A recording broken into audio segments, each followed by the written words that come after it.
guys asked for it. Here are the 5 worst books that I've read in 2020. The first book that we have is What Would Frida Do? A Guide to Living Boldly. As a feminist and someone who identifies as a social activist, I thought this book would be right up my alley. I would learn a little bit more about Frida Kahlo. It was advertised as a self-help / biography. The facts of Frida Kahlo were very limited and they were repeated many times, very basic facts. In fact, I'm pretty sure I could just read a Wikipedia article and I would learn more about Frida Kahlo than this book. In addition, the author gave some really bad advice. 2 little gems I wanted to share with you. So although excessive imbibing is never the answer, sometimes if you're looking for a boost, a shot of tequila just might do the trick. But of course, do so safely and responsibly. This book is supposed to be about how you are enough. You are uniquely you, that you don't need drugs, alcohol to prop you up because you are bold and beautiful just the way that you are. Not that you need to start drinking alcohol to make yourself feel better, you need a boost. Furthermore, this little disclaimer about social responsibility, if that worked, why would anybody be in AA? The advice is just total garbage. And then, this is another little gem that we got from the author. Just so that you guys know, I'm not making this up. I'm reading right out of the book. Admittedly, I am guilty of dressing as Frida for Halloween. And when I did, my friends kept staring at me in disbelief. Dressing up in Halloween costumes and your friends are jealous of you? Too much of this book was written in the first-hand eye.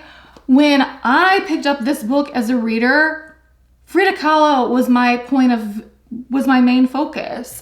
I really would have preferred this book to focus more on Frida Kahlo instead of the author's random, unqualified thoughts, opinions, advice, and focus more on Frida Kahlo, dive into the facts, less repetition, more actual knowledge and facts. This book, just such a disappointment.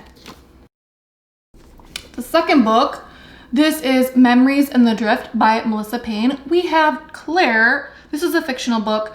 We have Claire. 10 years ago, she lost her pregnancy as well as her short-term memory. Every day she seems to wake up in teenage angst, very upset that she lost her memory, upset at her mom and her ex-boyfriend. Everything in this book was so predictable, cliche, and it really did, I think, it was worse than a Hallmark movie. This does disservice to people because, first of all, one, if you know basic math, nothing will be a surprise. Claire lost her baby 10 years ago, and the girl that, her ex-boyfriend, he has a daughter who's 10 years old. Gee, I wonder, is that her daughter? I guess you'll have to read this horribly boring and predictable book to find out.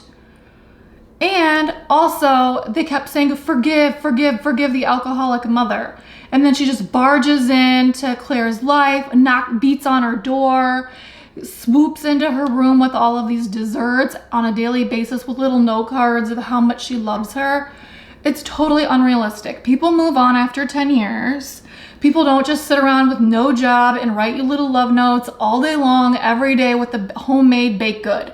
It is ridiculous. This is where people have totally unrealistic expectations in relationships.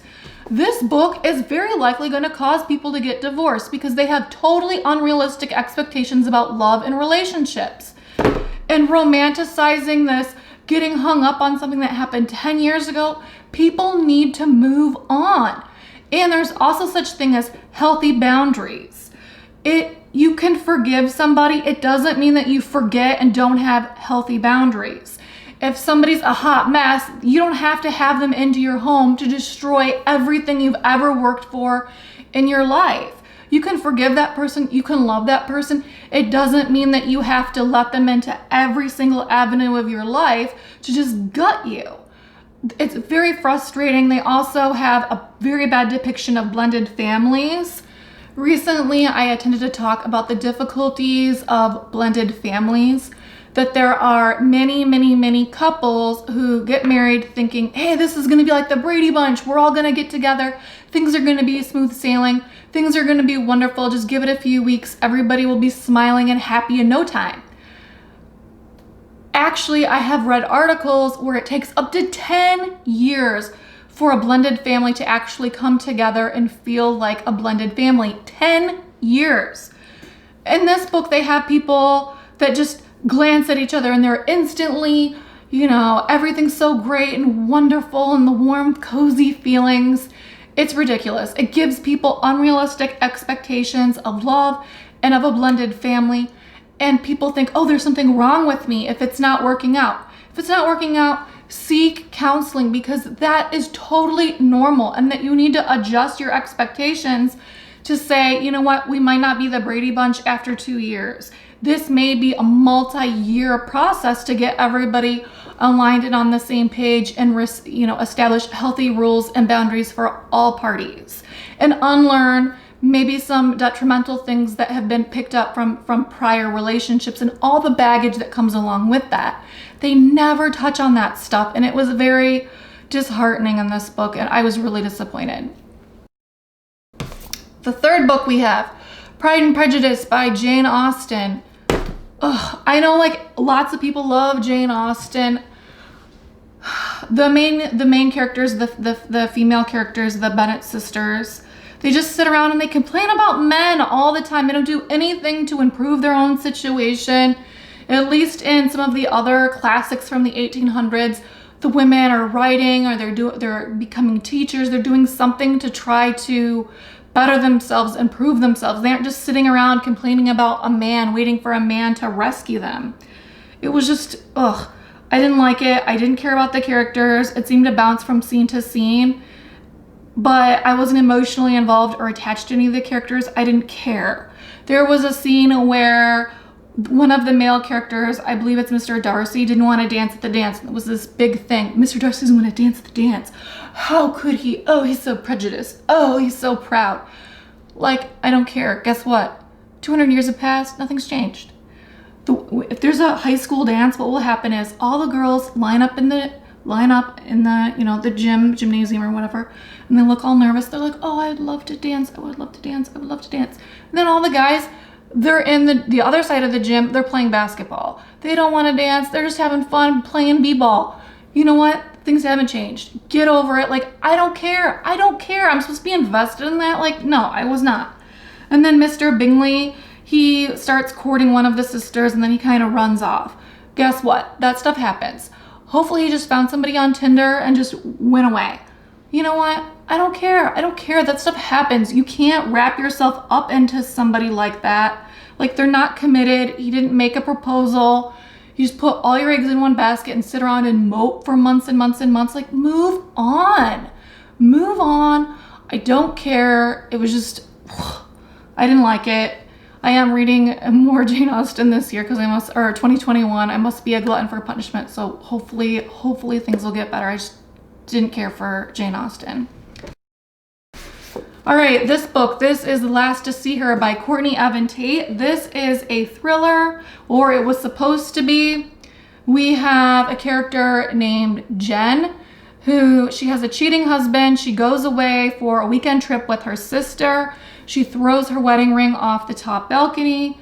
She leaves to go for a walk, and she's never seen or heard from again. And then all of these secrets are unfolding. However, we know who it was, at least I know who it was, in the first 1/3 of the book. The other 2/3 of the book, I'm like, when is this gonna end? We know who it is. They just have the same conversations over and over and over and over again about how the cheater is a good person and this other cheater is a good person, and how the cheater and her husband have grown apart and how they're such a good man. I don't care. The characters were so unrealistic. The police officer was trying to get involved or in a relationship with one of the sisters and feeding her all kinds of information even though she was a suspect. It didn't make sense. And then the author kind of made this dig at blue-collar workers That was just disgusting to me. It was so uncalled for. I hated it. It was boring. It was unbelievable. I'm not reading it again. It was horrible. Don't waste your time. Ugh. Last book, we have Catch-22. Ugh. And at first, I forgot that I read this book in the past.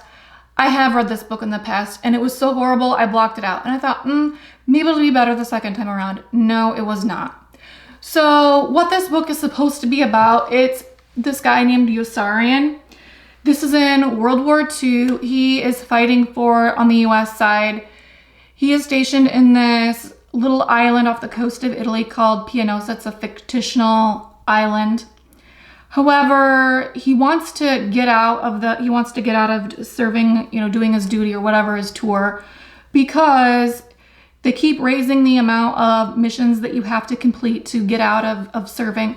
A lot of people around him have died, and he doesn't want to continue on anymore because he's worried that something bad's gonna happen to him. It's supposed to be funny. It's supposed to be this comedy. However, it's supposed to be about bureaucracy. So for example, if you've ever called a place and they say, you need to be on hold, you need to talk to a manager. Okay, well, a manager's not available. I'm gonna put you on hold. And you've been on hold for a long time.